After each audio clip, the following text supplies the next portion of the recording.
Hola a todos. Hoy vamos a meternos de lleno en uno de los documentos políticos, la verdad, más fascinantes y quizá menos comprendidos de la historia argentina. La pregunta es clave. ¿Cuál fue ese último plan que Juan Perón no llegó a concretar?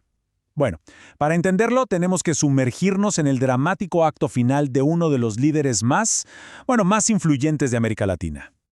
A ver, situémonos en 1973. Juan Perón vuelve a una Argentina, totalmente fracturada, después de 18 años de exilio. Y la gente responde, ¿eh? Lo eligen presidente por tercera vez con más del 62% de los votos. Una locura. Pero, y acá viene el giro, casi inmediatamente sufre un episodio cardíaco gravísimo. Y ahí se da cuenta, y todos se dan cuenta, de que el tiempo se le está acabando. El reloj corría en su contra. Y es justo ahí, frente a su propia mortalidad, que se lanza una verdadera carrera contra el reloj. Su objetivo: dejar un último legado, una especie de testamento político para el país, al que llamó el modelo argentino. Pero, a ver, como cualquier buen doctor, antes de dar la receta, primero hizo un diagnóstico. ¿Qué es lo que, según él, le pasaba a la Argentina?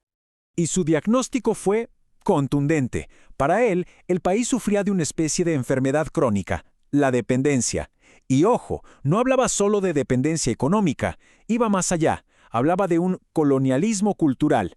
Decía que por importar constantemente ideologías de afuera, la identidad nacional se había debilitado y el país estaba, partido en 1000 pedazos. Y esta cita que vemos es fundamental para entender su pensamiento. Él habla de la reiterada importación de determinaciones culturales ajenas.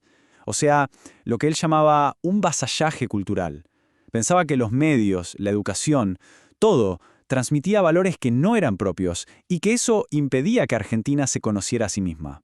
Es una crítica fuertísima a lo que él veía como un coloniaje mental, una idea que, si lo pensamos, todavía resuena mucho hoy en día. Ok, ese era el problema. ¿Y la solución? Bueno, aquí entra en juego su visión para la sociedad, la famosa tercera posición, que buscaba ser una alternativa a los dos grandes bloques de la Guerra Fría. Y el corazón, el núcleo de todo este modelo, es este concepto, la comunidad organizada. Y esto es muy interesante, porque no se trata ni de poner al individuo por encima de todo, ni al Estado por encima de todo. La idea es que la persona solo puede realizarse de verdad cuando toda la comunidad, en su conjunto, también se realiza. Es buscar un equilibrio, una armonía entre la libertad de cada uno y el bienestar de todos.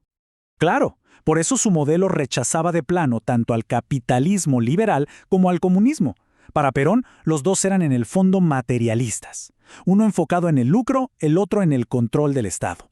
Y lo más importante, ambos eran modelos importados, ajenos a la realidad argentina. Él proponía algo distinto, un camino propio basado en una justicia social de inspiración humanista y cristiana, que pusiera la dignidad de la persona en el centro.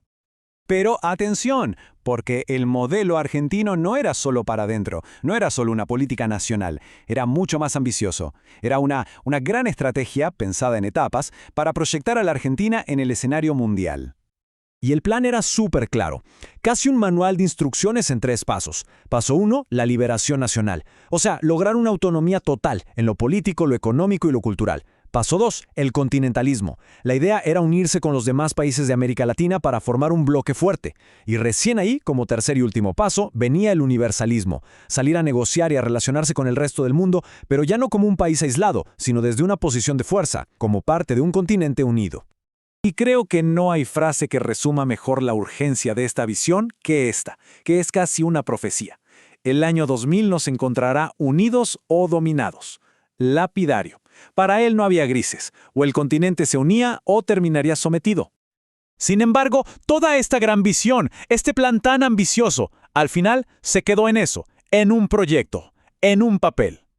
Perón muere el 1 de julio de 1974, y con él, el modelo argentino queda huérfano. Nunca llegó a implementarse como él lo había soñado.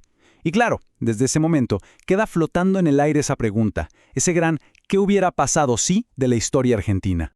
Entonces, ¿qué fue del modelo? Bueno, su destino fue bastante trágico.